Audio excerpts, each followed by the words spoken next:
ऐसा महसूस कर रहे हैं, लेकिन लोग तो बात करते हैं कि हिंदू राष्ट्र है, राम राज्य चल रहा है। बिल्कुल, सबसे पहले तो मैं संत रविदास जयंती की आप सभी देशवासियों को बहुत बहुत बधाई देती हूँ। और संत रविदास जी एक ऐसे क्रांतिकारी बोधिसत्व महापुरुष रहे हैं जिन्होंने उस समय बगावत की जब ब्राह्मणवादी व्यवस्था का बोलबाला था। संत रविदास की शिक्षाओं को अगर हम देखते हैं तो उसमें सिर्फ और सिर्फ इंसानियत और मानवता और नैतिकता की बातें कही गई हैं। अगर हम अपने संतों गुरुओं को देखते हैं, संत रविदास जी कहते हैं कि ऐसा चाहूं राज में जहां मिले सभी को अन्न, छोटे बड़े सब बसे रहे रविदास प्रसन्न।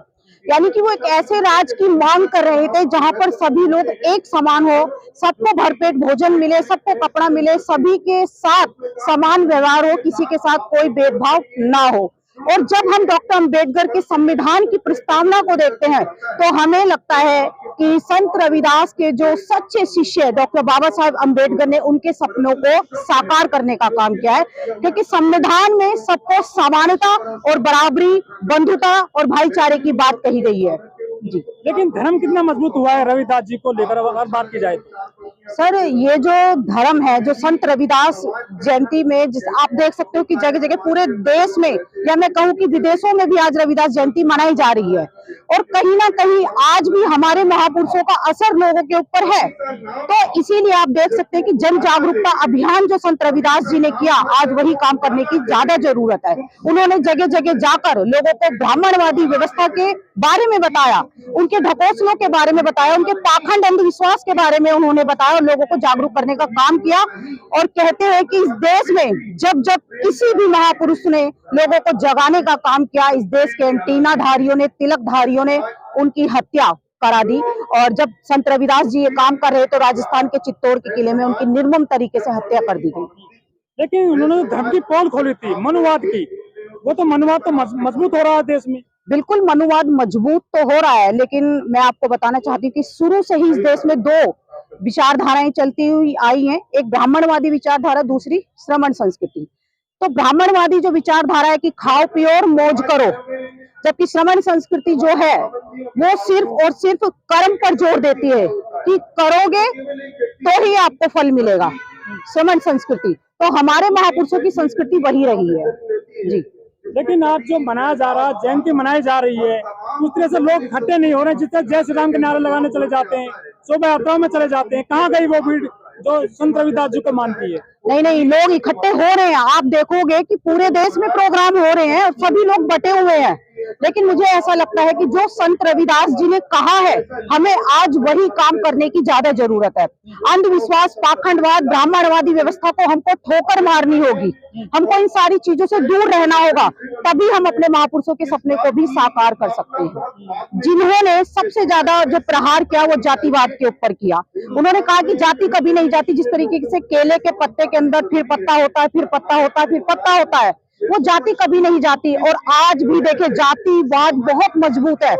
आप देखोगे संविधान में कानून बना हुआ है कि अगर कोई किसी के साथ छुआछूत और भेदभाव करेगा तो उसको सजा का प्रावधान है। संविधान होने के बाद भी आज लोगों की जाति के कारण हत्या कर दी जाती है। मूछें रखते हैं तो उनको मार दिया जाता है, मटका छूते हैं तो मार दिया जाता है, घोड़ी पर वो लोग नहीं चढ़ सकते। तो जो जातिवाद है वो बहुत ज्यादा मजबूत है। और जब तक इस पर कड़े से कड़ा एक्शन नहीं लिया जाएगा तो ये मजबूत ही रहेगी। शासन में जो, सत्ता में जो बैठे हुए लोग हैं, मुझे ऐसा लगता है कि वो नहीं चाहते कि जातिवाद खत्म हो, वो उसको और ज्यादा बढ़ावा दे रहे हैं। क्योंकि हमारे शरीर के अंदर खून के साथ साथ जातिवाद का कीड़ा भी दौड़ता है और वो अपने बच्चों को छोटेपन से ही वो सारे संस्कार उनको दे देते हैं। और जब तक वो बड़ा होता है तो उसका माइंड सेट हो जाता है कि मुझे क्या करना है ना। रविदास जी समाज जाति से आते, श्रमकार जो जाति है, लेकिन उसको सम्मान नहीं मिल रहा है देश में संविधान लागू होने के बाद में भी। बिल्कुल, क्योंकि मुझे ऐसा लगता है कि बाबा साहब को आज तक सम्मान नहीं मिला, ठीक है, इतने हाई एजुकेशन लेने के बाद, क्योंकि वही जातिवाद का जो कीड़ा लोगों के अंदर आज भी कायम है और जाति के कारण ही लोगों को सम्मान दिया जाता है। डॉक्टर अंबेडकर हो, संत रविदास हो, कबीरदास हो या तमाम बहुजन महापुरुष अगर किसी और जाति में पैदा होते तो उन्हें पूरी दुनिया का नेता या उनको महापुरुष घोषित कर दिया जाता। लेकिन वो एक ऐसे अछूत जाति में पैदा हुए, और अछूत भी नहीं है क्योंकि हमें अछूत बताया ब्राह्मणों ने कि भाई तुम अछूत हो। और हमने मान लिया, तो हम ब्राह्मणों की बातों को मान रहे हैं ना। तो इन सब चीजों से हमको बचना है, क्योंकि संत रविदास ने कहा था कि जाति से कोई श्रेष्ठ नहीं होता, वो अपने कर्मों से श्रेष्ठ होता है। बाबा साहेब को अगर देखा जाए तो वो यानी कि सर्वश्रेष्ठ है। और उसमें कहा गया कि अगर कोई एक ब्राह्मण है, वो दुराचारी है, बलात्कारी है, वो फिर भी पूजनीय है। तो ऐसे घटिया जो तमाम धर्म ग्रंथ है, उनको हमको ठोकर भी मार देनी चाहिए। जैसे बाबा साहेब ने कहा था कि मैं ऐसे तमाम हिंदुओं के धर्म ग्रंथों को हमको ठोकर मार देना चाहिए, उन्हें डायनामाइट से उड़ा देना चाहिए, ये बाबा साहेब ने कहा। तो हिंदुत्व आज जो मजबूत है, जातिवाद वो मजबूत इसीलिए है क्योंकि जो शासन सत्ता में जो बैठे हुए लोग हैं, वो नहीं चाहते कि जातिवाद खत्म हो। अब जो बाबा आ गए हैं, जो कथा करते हैं, वो कहते हैं कि शाम को बजे वो चमार है।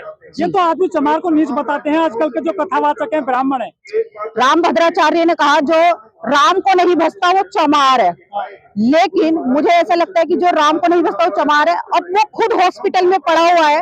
जब वो राम को भज रहा था तो उसको मंदिर में जाना चाहिए था, मंदिर में जाना चाहिए था ना, राम की शरण में जाना चाहिए था कि भाई मैं राम की शरण में जाऊंगा तो सही हो जाऊंगा। लेकिन उसे अस्पताल क्यों जाना पड़ा, है ना। तो ये घटिया सोच जो लोगों की अंदर माइंड में सेट हो चुकी है, मुझे नहीं लगता कि वो निकल पाएगी कभी।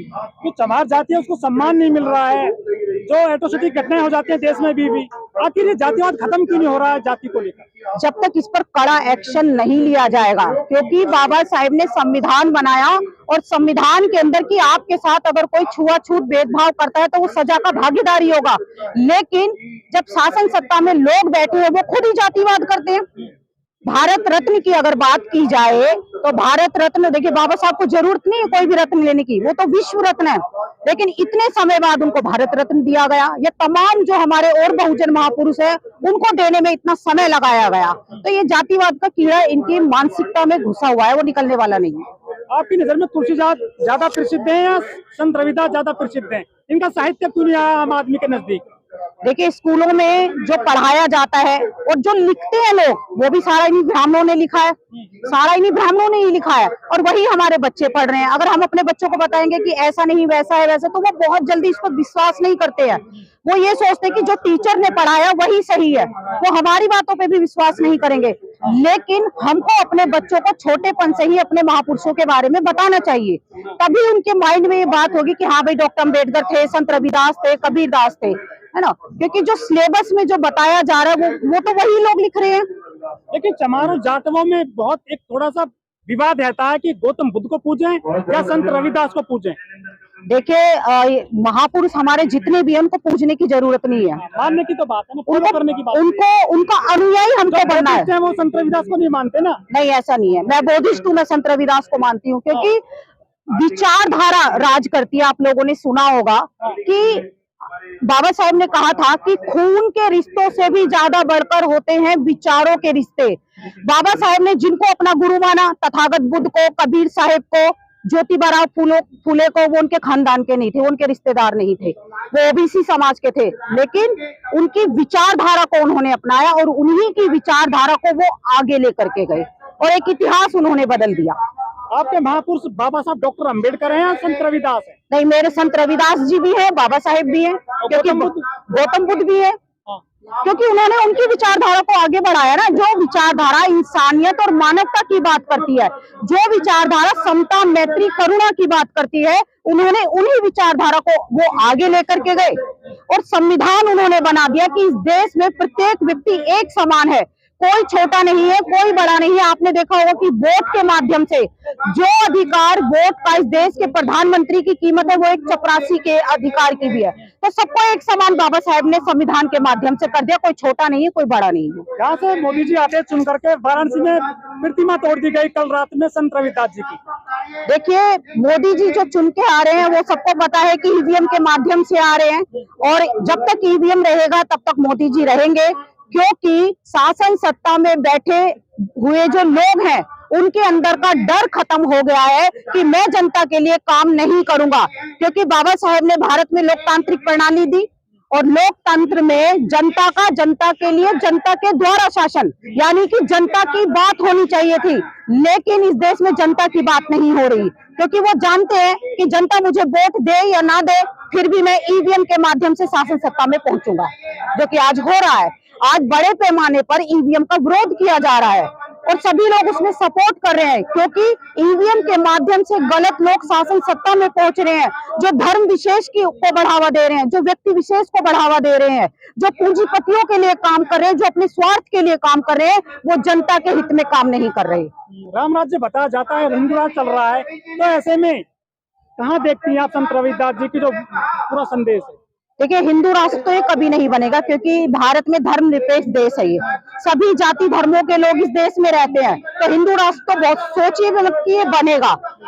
हिंदू राष्ट्र कभी नहीं बन सकता, क्योंकि अगर हिंदू राष्ट्र बनता तो सारे हिंदू होते इस देश में। इसमें जैन भी हैं, बौद्ध भी हैं, मुस्लिम भी हैं, सिख भी हैं, ईसाई भी है, इसमें कोई हिंदू ही नहीं रहते हैं, तो हिंदू राष्ट्र किसी भी कीमत पर नहीं बन सकता।